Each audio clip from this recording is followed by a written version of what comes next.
जय हिंद सभी को स्वागत है हमारे यूट्यूब चैनल में। आज हम बात करेंगे भारतीय अर्थव्यवस्था और उत्तर प्रदेश अर्थव्यवस्था के बारे में। जो एमसीक्यू बन रहे हैं उसमें से कौन कौन सा क्वेश्चन पूछा जा सकता है बीए 6 सेमेस्टर में, उसी के बारे में हम बात करते हैं।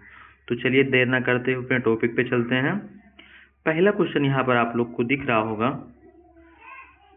कि भारत में योजना आयोग प्लानिंग कमीशन की स्थापना कब हुई है। ठीक है, प्लानिंग कमीशन की स्थापना कब हुई है, जिसे योजना आयोग कहते हैं या पंचवर्षीय योजना भी कहते हैं। तो इसकी प्लानिंग कब हुई है? 1950 में। बी ऑप्शन यहाँ पर करेक्ट है। ठीक है, चलते हैं नेक्स्ट टॉपिक पे। नेक्स्ट टॉपिक है दूसरा आ रहा है क्वेश्चन, भारत की पहले पंचवर्षीय योजना किस वर्ष हुई थी। ठीक है, योजना वर्ष किस वर्ष हुई थी। तो आप लोग को पता होगा भारत की प्रथम पंचवर्षीय योजना हैरिसडोमल मॉडल पर आधारित है। 1951 से 56 तक चला। ठीक है, 56 तक या प्रथम पंचवर्षीय योजना था। चलते हैं नेक्स्ट पे। ठीक है, भारत में हरित क्रांति ग्रीन रिवोल्यूशन का मुख्य उद्देश्य क्या है। तो आपको पता होगा जो हरित क्रांति है उसमें क्या था, कृषि हेतु को बढ़ावा देने के लिए प्रमुख कार्य था। ठीक है, कृषि हेतु बढ़ावा देने के लिए ही प्रमुख कार्य था।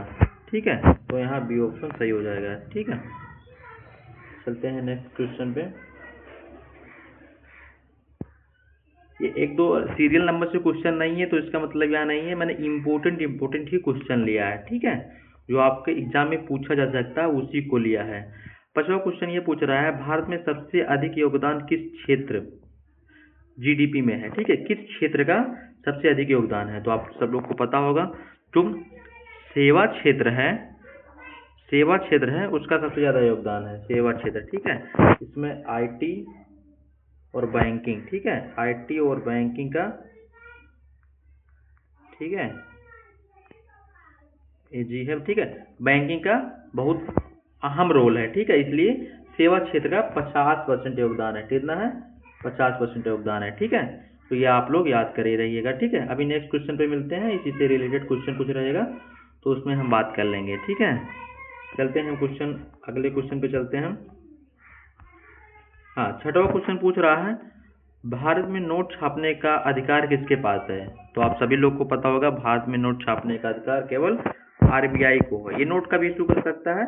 जब इसके पास कम से कम 200 करोड़ का रिजर्व होगा, जिसमें 115 करोड़ गोल्ड, ठीक है, 85% प्रतिभूतियां यानी सिक्योरिटी होगी, तब वो रुपए को छाप सकता है। तो नोट छापने का अधिकार किसे है? आरबीआई को है। ठीक है, चलते हैं नेक्स्ट वीडियो पे। नेक्स्ट वीडियो यहाँ पर यह पूछ रहा है, भारतीय रिजर्व बैंक आरबीआई का स्थापना क्या हुआ। ठीक है, तो आरबीआई का स्थापना, ठीक है, हिल्टन यंग कमीशन पे हुआ है 1926। ठीक, चलिए थोड़ा कुछ बता देते इसमें। 1926, ठीक, 1926 हिल्टन यंग कमीशन। ठीक है, हिल्टन यंग कमीशन आया था, फिर 1 अप्रैल, ठीक, 1 अप्रैल 1935 में इसकी स्थापना हुई। ठीक है, तो ये भी याद रखिएगा किस कमीशन पे हुआ, ये भी पूछ लेता है। ठीक है, तो इतना आप लोग को याद करना है, 1 अप्रैल। चलते हैं नेक्स्ट वीडियो पे। ठीक है, ये बहुत ही इंपॉर्टेंट क्वेश्चन है, भारत में जीएसटी कब लागू किया गया। ठीक है, भारत में जीएसटी कब लागू किया गया। ठीक है, 1 जुलाई 2017 को, 1 जुलाई, ठीक, 1 जुलाई 2017, ठीक है, 2017 को लागू किया गया है, याद रखिएगा। नेक्स्ट क्वेश्चन पे चलते हैं, भारत की सबसे बड़ी सार्वजनिक क्षेत्र का बैंक कौन है। ठीक है, तो भारत का सबसे बड़ा सार्वजनिक क्षेत्र बैंक अगर हम पूछें तो एसबीआई है। ठीक है, कौन सा बैंक है? एसबीआई है। ठीक है, कौन सा बैंक है? एसबीआई है। इसकी स्थापना होती है 1955 में। ठीक है, 1955 में जब इंपीरियल बैंक आया, इंपीरियल बैंक को मर्ज करके एसबीआई में कन्वर्ट किया गया। ठीक है, ठीक है, तो इसकी स्थापना होती है 1955 में। एसबीआई सबसे बड़ी बैंक है। चलिए नेक्स्ट पे चलते हैं। पूछ रहा है उत्तर प्रदेश की सबसे बड़ी नदी कौन सी है। तो भारत की भी सबसे बड़ी नदी गंगा है। ठीक है, तो उत्तर प्रदेश का भी सबसे बड़ी नदी गंगा ही है। ठीक है, गंगा ही है। ठीक है, गंगा ही है। चलिए नेक्स्ट क्वेश्चन पे चलते हैं। उत्तर प्रदेश की सबसे अधिक फसल किसका उत्पादन होता है? तो आप लोग को पता होगा उत्तर प्रदेश में सबसे अधिक उत्पादन किसका होता है? गन्ने का होता है। ठीक है, किसका होता है? गन्ने का होता है। तो इसमें आप लोग को कंफ्यूजन नहीं होना है। ठीक है, गन्ने का होता है। चलिए नेक्स्ट क्वेश्चन पे चलते हैं।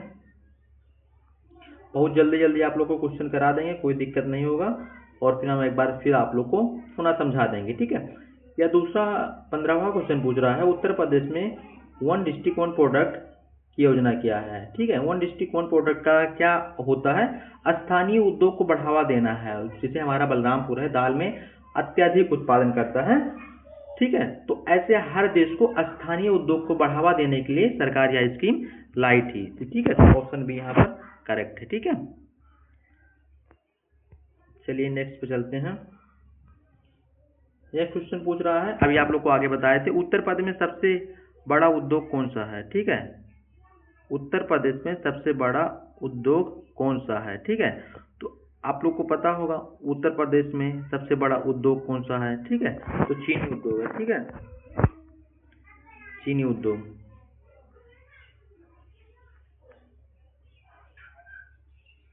क्या है? चीनी उद्योग है।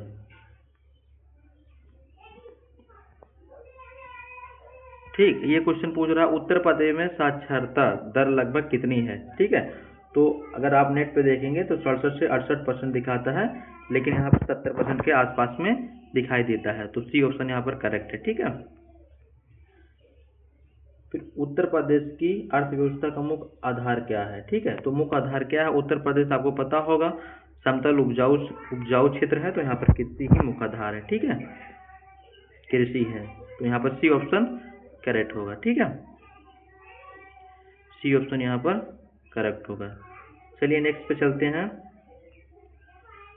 भारत में आर्थिक उदारीकरण, ठीक है, कब शुरुआत हो? एलपीजी मॉडल कब आया, उसी के बारे में ये पूछ रहा है। एलपीजी मॉडल, ठीक, एलपीजी मॉडल कब आया? 1991 में। तत्कालीन प्रधानमंत्री मनमोहन सिंह थे, उस समय एलपीजी मॉडल 1991 में आया था। ठीक है, तो उसी को पूछ रहे हैं 1991 में, ये आप लोग याद रखिएगा। ठीक, उदारीकरण, वैश्वीकरण। ठीक है, ये आप लोग अच्छे से याद कीजिएगा। चलिए नेक्स्ट पे चलते हैं। ठीक है, पूछ रहा है भारत में नीति आयोग की स्थापना कब हुई? जब योजना आयोग को खत्म कर दिया गया तो उसके बाद इसी के आधार पर नीति आयोग को 2015 में इसकी स्थापना की। इसके अध्यक्ष प्रधानमंत्री होते हैं, 4 उप इसके अध्यक्ष होते हैं। ठीक है, इसको डिटेल में हम समझा देंगे आप लोग को, तो ये पूछेगा तो 2015। ठीक, 2015। फिर पूछ रहा है, ठीक है, 24वां क्वेश्चन, उत्तर प्रदेश का कौन सा शहर चमड़ा उद्योग में लेदर इंडस्ट्री के लिए प्रसिद्ध है? ठीक है, तो आप लोग को पता होगा हमारा कानपुर जो है चमड़ा उद्योग के लिए बहुत ही प्रसिद्ध है। ठीक है, बहुत ही, उन्नाव जो है वहाँ पे। ठीक है, ये तो बी ऑप्शन यहाँ पर करेक्ट है। ठीक, चलते हैं नेक्स्ट पे। उत्तर प्रदेश मुख्यमंत्री युवा स्वरोजगार योजना के तहत क्या है? तो रोजगार अवसर को बढ़ावा देना है। ठीक है, रोजगार अवसर को बढ़ावा देना है, इसका प्रमुख उद्देश्य यही है। तो आप लोगों को कंफ्यूज नहीं होना है और ये क्वेश्चन सही से टिक करके आना है। ठीक है, फिर है, भारत में राष्ट्रीय आय नेशनल इनकम का आकलन कौन करता है? ठीक है, CSO करता है, जिससे उसका फुल फॉर्म क्या होता है? Central statistics office. ठीक है, ठीक है, तो हम आज का टारगेट था 20 क्वेश्चन का। जो पूर्व हुआ, आप लोग को क्वेश्चन कैसा लग रहा है आप लोग कमेंट करके बताइएगा, उसी के हिसाब से हम अच्छे अच्छे क्वेश्चन इकोनॉमिक्स पे लाते रहेंगे। ठीक है, मिलते हैं नेक्स्ट वीडियो में। जय हिंद जब तक के लिए।